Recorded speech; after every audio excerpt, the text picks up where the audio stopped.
সড়ক পথে নাগরা কাটার উদ্দেশ্যে রওনা দিলেন মুখ্যমন্ত্রী মমতা বন্দ্যোপাধ্যায়। বন্যা বিধ্বস্ত এলাকা পরিদর্শন করতে আকাশপথে মমতা বন্দ্যোপাধ্যায় আসেন। গত দুদিন ধরে উত্তরবঙ্গে ভয়ঙ্কর বন্যা পরিস্থিতি এবং আজ হাসিমারা বায়ুসেনা ছাউনি থেকে সড়ক পথে নাগরা কাটার উদ্দেশ্যে রওনা দিলেন মুখ্যমন্ত্রী মমতা বন্দ্যোপাধ্যায়। আমরা দেখেছি গতকাল নাগরা কাটার ভয়ঙ্কর পরিস্থিতি এবং আজও বন্যা পরবর্তী যে ছবি উঠে এসেছে, প্রচুর মানুষ একেবারে ভিটে মাটি ছাড়া সেই নাগরা কাটায় বন্যা পরিস্থিতি দেখার জন্য আকাশপথে রওনা দিয়েছেন মুখ্যমন্ত্রী মমতা বন্দ্যোপাধ্যায়। ইতিমধ্যে পৌঁছে গেছেন এবং সড়ক পথে তিনি নাগরা কাটার উদ্দেশ্যে যাচ্ছেন।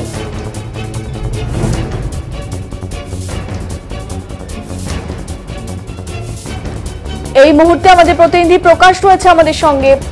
প্রকাশ, আমরা জানি নাগরা কাটার অবস্থা খুবই শোচনীয়, সেখানে মুখ্যমন্ত্রী মমতা বন্দ্যোপাধ্যায় যাচ্ছেন। আমরা একটু আগেও দেখেছি বিজেপি বিধায়ক এবং সাংসদের সঙ্গে যে ঘটনা ঘটে গেল, কি মনে করা হচ্ছে সেখানে মুখ্যমন্ত্রী মমতা বন্দ্যোপাধ্যায়ের আগমন কতটা সদর্থকভাবে নিতে পারে সেখানকার জনগণ?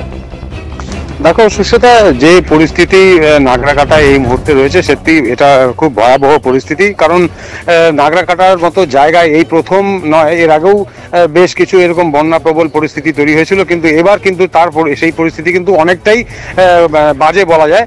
এবং সাধারণ মানুষ, আমরা এর আগেও যখন তাদের সাথে একবার যোগাযোগ করবার চেষ্টা করেছিলাম বা আমরা গিয়েছিলাম সেই জায়গা পরিদর্শন করার সময়, সাধারণ মানুষের মধ্যে কিন্তু একটা এমন একটা তীব্র ক্ষোভ ছিল যে সেই এলাকায় যে নাগরাকাটা এলাকা জলপাইগুড়ির আধা জেলার মধ্যে থাকার পরেও কিন্তু আলিপুরদুয়ার লোকসভা কেন্দ্রের মধ্যে পড়ে এবং সেই এলাকার যারা মানুষ তাদের মধ্যে নানান ধরনের কিন্তু অভাব অভিযোগ ছিল। তারা কিন্তু তাদের একটাই বক্তব্য ছিল, নেতারা আসেন ভোটের সময় এসে ভোট চেয়ে চলে যান, কিন্তু এই এলাকার কোনো উন্নয়ন হয় না।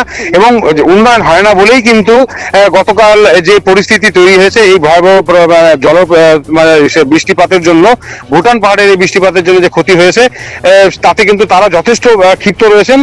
সেই জায়গায় কিন্তু মুখ্যমন্ত্রী আলিপুরদুয়ারের জেলার এই হাসিমারা যে বায়ুসেনা ছাউনি, সেই ছাউনিতে নেমে আকাশপথে এসছেন এবং সড়ক পথে কিন্তু তিনি নাগরা কাটার উদ্দেশ্যে রওনা দিয়েছেন। এবং মুখ্যমন্ত্রী নাগরা কাটায় কতটা দূর অব্দি পৌঁছতে পারবেন এখন অব্দি আমরা সেই বিষয়ে নিশ্চিত নই। তবে যেই জায়গাতে মুখ্যমন্ত্রী যাচ্ছেন, মুখ্যমন্ত্রী সাধারণ মানুষদের সাথে কথাবার্তা বলে তাদের সাথে তাদের সমস্যার কথা শুনবেন, তাদের সাহায্যের হাত বাড়িয়ে দেবেন এবং কি প্রয়োজনীয় যে সমস্ত প্রয়োজনীয় সাহায্য দরকার রয়েছে সেগুলি তাদের কাছে পৌঁছে দেওয়ার উদ্দেশ্যে কিন্তু মুখ্যমন্ত্রী যাচ্ছেন। যদিও কিন্তু এই ঘটনার যে পরিস্থিতি যে নাগরাকাটায় হয়েছে, সেই পরিস্থিতি বন্যা প্রবল পরিস্থিতি জানার সঙ্গে সঙ্গেই কিন্তু মুখ্যমন্ত্রী প্রশাসনিক কর্তাদের নির্দেশ দিয়েছেন এবং দলীয় যারা নেতৃত্ব রয়েছেন তাদেরকেও নির্দেশ দিয়েছিলেন যে সেইখানটায় সেই এলাকার মানুষদের সঙ্গে গিয়ে তাদের সঙ্গে হাত বাটাতে, অর্থাৎ তাদের সাথে হাতে হাত কাঁধে কাঁধ মিলিয়ে তাদের অন্যান্য যে সমস্যাগুলো রয়েছে সেই সমস্যাগুলো সমাধান করবার উদ্দেশ্যে তাদের পাশে থাকার জন্য সরকারি যে সমস্ত সুবিধা রয়েছে, খাবার, ওষুধপত্র বা অন্যান্য যে প্রশাসনিক সাহায্য প্রয়োজন, সেই সমস্ত সাহায্য কিন্তু তুলে দেওয়ার নির্দেশ কিন্তু ইতিমধ্যেই মুখ্যমন্ত্রী দিয়েছিলেন এবং সেই মতো কিন্তু প্রশাসনিক কর্তারা সেখানে পৌঁছেছেন এবং তারা তাদের মতো করে কাজ করেছেন। তবুও সাধারণ মানুষদের মধ্যে একটা অন্য ধরনের ক্ষোভ দেখা যাচ্ছে, যেটা কিন্তু আজকে বিজেপি বিধায়ক শঙ্কর ঘোষ যিনি যখন গিয়েছিলেন তখন কিন্তু সেই সময় বিজেপি শঙ্কর ঘোষকে দেখে কিন্তু এলাকার বাসিন্দারা খেপে গেছেন। তবে মুখ্যমন্ত্রী পৌঁছানোর পর হয়তো কিছুটা হলেও কিন্তু সাধারণ মানুষ যারা রয়েছেন তাদের মধ্যে কিন্তু একটু আস্থা জাগবে এবং তারা ভরসা করবেন যে মুখ্যমন্ত্রী যেহেতু ওখানে পৌঁছেছেন, নিশ্চয়ই কিন্তু মুখ্যমন্ত্রী তাদের জন্য সাহায্যের ঝুলি নিয়ে কিন্তু সেখানে পৌঁছচ্ছেন। সুস্মিতা। প্রকাশ, আমরা শুনেছি শঙ্কর ঘোষ কিন্তু বলেছেন যে তিনি জানিয়েছেন সেন্ট্রাল ফোর্স সেই জায়গায় নামানোর জন্য, তো সেখানে সেন্ট্রাল ফোর্সের উপস্থিতি কি রয়েছে বর্তমানে? দেখো, নাগরাকাটা এই মুহূর্তে আমরা কিন্তু কেন্দ্রীয় বাহিনীর বলে কিন্তু সেরকম আমরা কিন্তু এখনো জানি না, কারণ কেন্দ্রীয় বাহিনীর কথা কিন্তু বলা হয়েছিল, কিন্তু যেহেতু নাগরাকাটার পরিস্থিতি স্বাভাবিক হওয়ার পরে আমাদের কাছে এখন অব্দি কোনো খবর আসেনি যে নাগরাকাটায় কেন্দ্রীয় বাহিনী পৌঁছেছে। আমরা যোগাযোগ রাখবার চেষ্টা করছি যে সেখানে কি ধরনের সাহায্য পৌঁছচ্ছে এবং কি ভাবে রাজ্য সরকার বা কেন্দ্রের তরফ থেকে কি তাদের সেখানে দেওয়া হবে সেই বিষয়ে আমরা এখন খোঁজ খবর নেওয়ার চেষ্টা করছি। তবে শঙ্কর ঘোষ যেটা দাবি করেছেন যে সেখানটায় কেন্দ্রীয় বাহিনী প্রয়োজন রয়েছে, কারণ কেন্দ্রীয় বাহিনী কিন্তু ইতিমধ্যেই দার্জিলিং, কালিম্পং, উত্তরবঙ্গের দার্জিলিং, কালিম্পং এই সমস্ত এলাকায় কিন্তু তারা কিন্তু নিজেদের কাজ করছেন, উদ্ধারের কাজ করছেন। যে কোনো যা প্রয়োজন রয়েছে মানুষের সেই সমস্ত জায়গায় গিয়ে তারা কিন্তু সড়ক পথ বা বাড়িঘর থেকে মানুষজনকে উদ্ধার করা বা কোনো পরিস্থিতি আসে সেই সমস্ত জায়গায় কিন্তু কেন্দ্রীয় বাহিনী রয়েছে এবং তারা তাদের কাজ করে যাচ্ছেন। নাগারকাটা এখনো অব্দি কেন্দ্রীয় বাহিনী পৌঁছেছে কিনা আমরা কিন্তু এখন এই বিষয়ে নিশ্চিত নই। আরেকটি বিষয় যে বন্যা কবলিত এলাকায় যে নাগরাকাটায় যে বিভিন্ন বন্যা কবলিত যে মানুষজন রয়েছে তাদের কাছে কি কেন্দ্রীয় সরকার বা রাজ্য সরকারের তরফ থেকে কোন রকম ভাবে ত্রাণ বা অন্য কোনো খাদ্য পৌঁছেছে?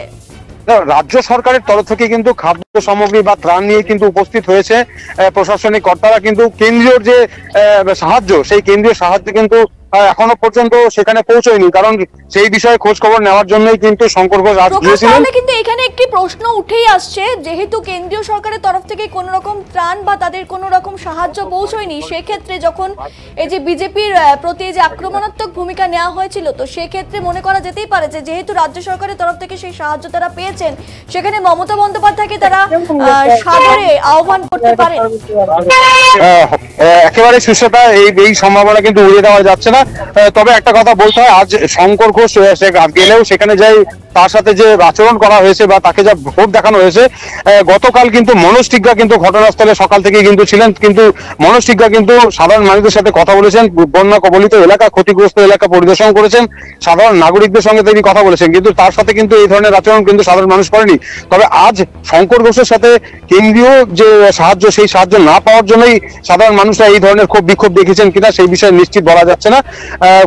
তবে একটা কথা বলা যেতে পারে, কেন্দ্রীয় কোনো সাহায্য পৌঁছয়নি বলেই কিন্তু আশঙ্কা করা যায় যে শঙ্কর ঘোষের সাথে এই ধরনের আচরণ হয়েছে। ধন্যবাদ সুস্মিতা।